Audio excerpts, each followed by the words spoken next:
मोगाच्या भावा भयणीनो, शुभ वर्तमानांत आमी जेवचो एक खेरीत गूण पळयला.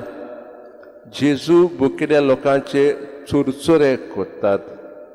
हें जावन आशिल्लें जेवचे व्हरतेपण म्हणजे जेजू भावनांचेर वावुरता आनी कोन्यांनी चुरचुरे करून दाखयता. 5,000 भुकेल्या लोकांक जेजू पोटभर जेवण दिता. चुरचुरे करप व दया करप एक खेरीत गूण आमच्याय जिवितांत आसा, पूण जायते फावटी आमी हो गूण धांपता, ताचेर कांबोळ घालता.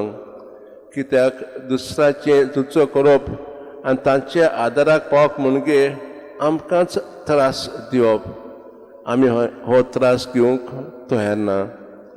तर आजच्या दिसा आमी ल्हान ल्हान उदारपण दाखोवंक आमी देवा लागीं मागुया.